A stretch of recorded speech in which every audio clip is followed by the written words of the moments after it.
Coming up on today's show, I'll share my thoughts on the Bearcats' 2023 football schedule. Then I'll give my schedule predictions, and then I'll have a little fun and give you what I think the Bengals schedule will look like on today's episode of Locked On Bearcats. Locked On Bearcats, your daily podcast on the Cincinnati Bearcats, part of the Locked On Podcast Network, your team every day.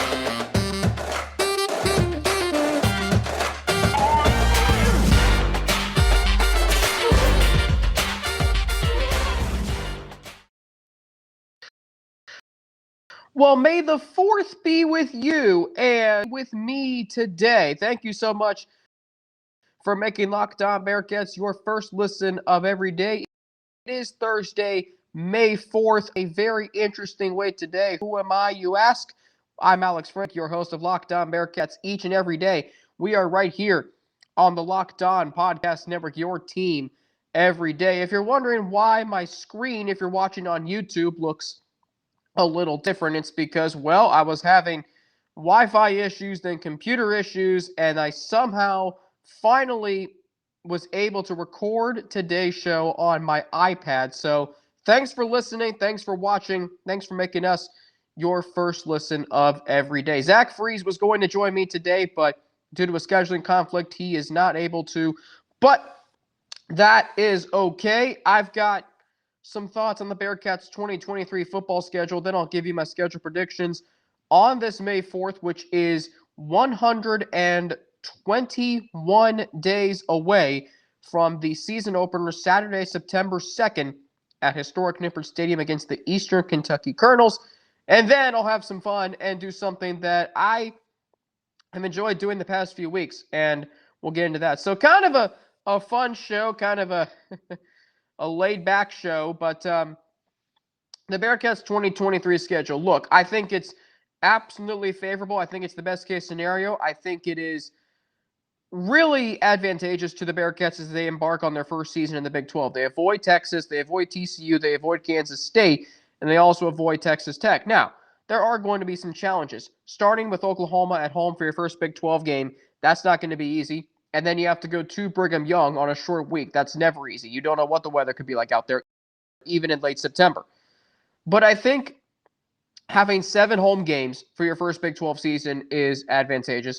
I think that you get your 2 hardest games in the conference out of the way right out of the gate. And I think you finish with some winnable games. You get UCF at home, which is going to be great. You get your senior day game at home, which is going to be great. Week before that, they go to West Virginia, which is going to be fun. And it's just nice to see teams like Iowa State and Kansas and Baylor as opposed to the bottom feeders of the American Athletic Conference. Now, I'm not calling Baylor a bottom feeder or Kansas a bottom feeder. They were middle of the pack last year in the Big 12. But what I am saying is, what I am saying is you get teams who, and look, Russ has said, I've said this, Russ has said this, and I think what I'm feeling is there's not a game on the schedule this season that I look at and say, yup, that's an L. I think every game on the schedule is winnable. I think every game in the Big 12 is winnable, even a game like Oklahoma, because you can never underestimate the home field advantage the Nippert Stadium is going to have that night. Neil talked about this. Neil Meyer of the Front Office News talked about this on this show yesterday. When you think about the Cincinnati Bearcats and the Nippert night game against Central Florida in 2019, UCF was a really good team. But the Bearcats, sorry, I keep adjusting my screen if you're watching on YouTube, what the Bearcats had was more heart in that game. That game meant something to them. They had the crowd behind them. They had home field advantage. The same can be applied when they face Oklahoma on Saturday, September 23rd. So it's a great schedule for your first season in the Big 12. There is a disappointment factor, I think, to the Bearcats not playing Texas. But at the end of the day, look, this is a really, really good schedule for the first season in the Big 12. You get 5 conference home games as opposed to just 4 on the road.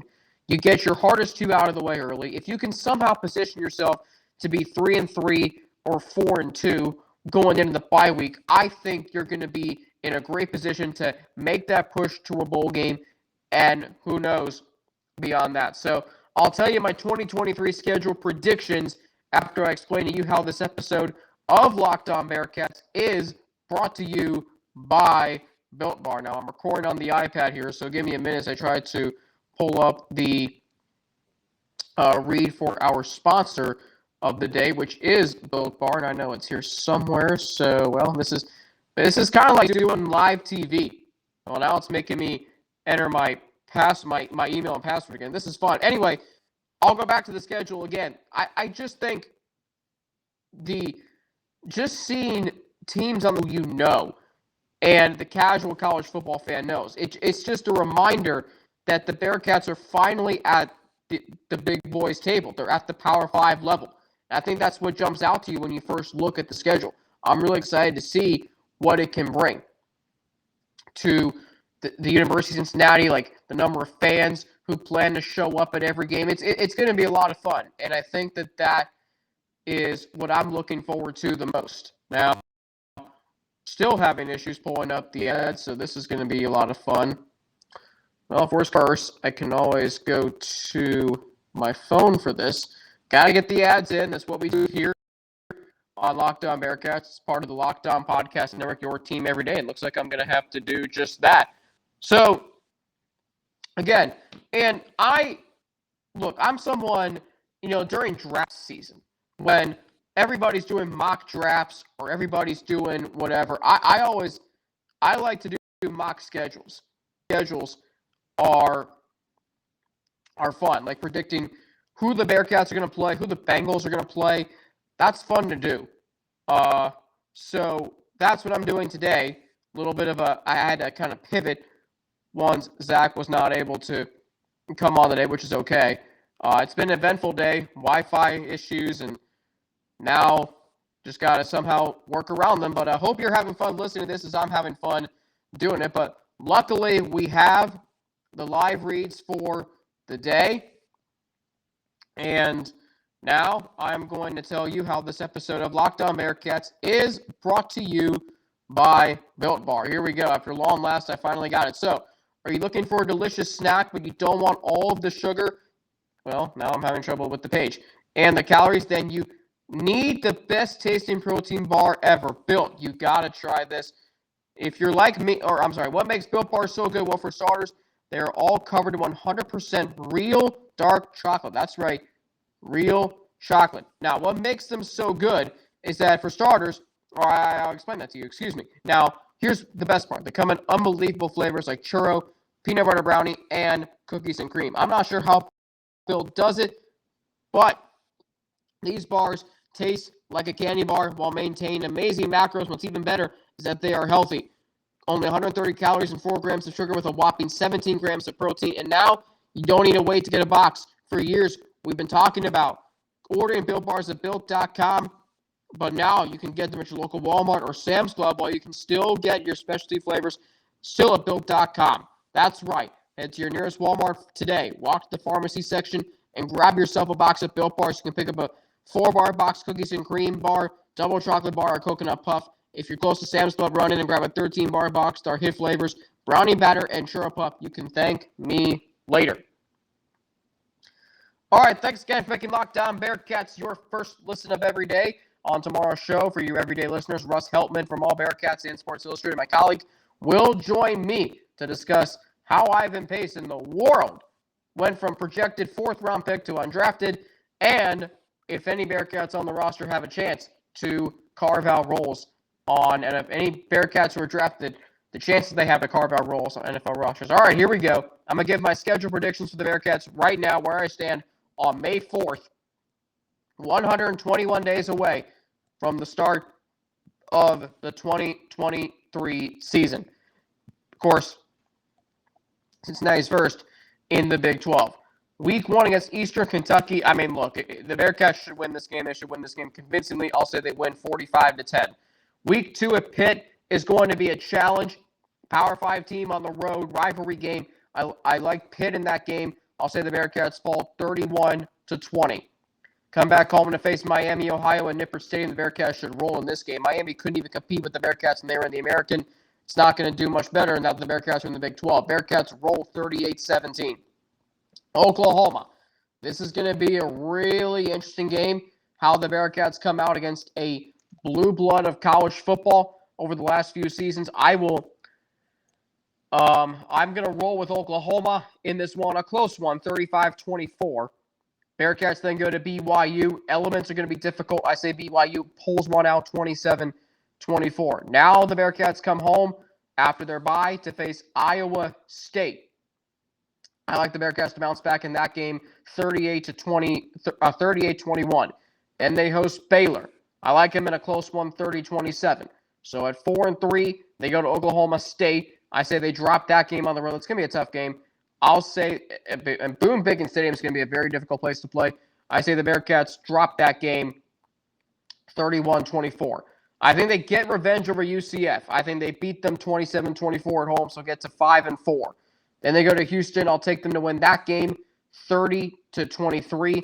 They'll beat West Virginia on the road. I'll say 24-17. They come home and face Kansas. I say they find a way to win that game 35-21. So I do think this team has an 8-4 record in them. Now, that does mean they go 6-1 over their last 7 games, and their only loss will come at Oklahoma State. Houston might be another game that's a toss-up, but I like their chances to finish 8-4 and get a good, solid bowl placement on their in the postseason. All right, coming up, I'm going to tell you something fun I've been doing, and I'll share that with you. Well, this has been a unique, fun show. Recording on the iPad. Sorry if you're watching on YouTube that it's in portrait mode. I got to get my computer checked out. Hopefully it works for when Russ and I record for you all tomorrow. But something I like to do is like to predict the Bengals schedule. With the NFL schedule coming out next Thursday, May 11th, we'll see where Bearcats are named. We'll see where Bearcats in the NFL who are drafted will play, including Trey Tucker, Josh Wiley, Tyler Scott, and a haste of other undrafted free agents. But without further ado, I'm going to give you my mock schedule predictions for the Bengals. Here we go. Week 1, I think they'll play the Bills on Monday Night Football in Cincinnati. I think ESPN will campaign hard for that game. Week 2, they'll go to Jacksonville for a 4:25 game, followed by another 4:25 game at Pittsburgh in Week 3. Then we've got Week 4, Houston at home, lock game. First Sunday night game of the year, Week 5 at San Francisco. I don't see any world where this is not a primetime game, Sunday or Monday night. These are two teams who have played in each of their previous 2 conference championship games, respectively. I think it's a great matchup. 2 teams who are going to win a lot of games this year. Bengals come home Week 6, face the Colts, 1 o'clock game. Week 7, they got a bye. Week 8, they're at Kansas City for Sunday Night Football. Week 9, they're home against the Browns, 1 o'clock game. By the way, Week 8, of course, rematch of the AFC Championship game from last year. Week 10 against Minnesota, that's a 1 o'clock game. Week 11 at Arizona, 4:05 game on Fox, whatever channel. Week 12, how about this? Black Friday showdown at Baltimore. Rematch of last year's wild card playoff game. Week 13, Sunday Night Football rematch of Super Bowl 56 against the LA Rams. Week 14, 1 o'clock against Seattle. Week 15, they're at the Browns for a Thursday night game. Then how about this for a fun game? Week 16 versus Pittsburgh, Monday Night Football on Christmas. And that'll be fun. Week 17, they're at the Titans for a 1 o'clock game. And then Week 18, they are at Baltimore. That, of course, game to be determined. Of course, the Bengals do play the Chiefs Week 8 on Sunday Night Football in Kansas City. That is just over a 4-hour drive from Stillwater, so we can make a Bearcats and Bengals road trip out of that. And how many times would the Bengals and Bearcats play at home on the same weekend, you ask? Well, they would play Week 6 when the Bearcats host Iowa State.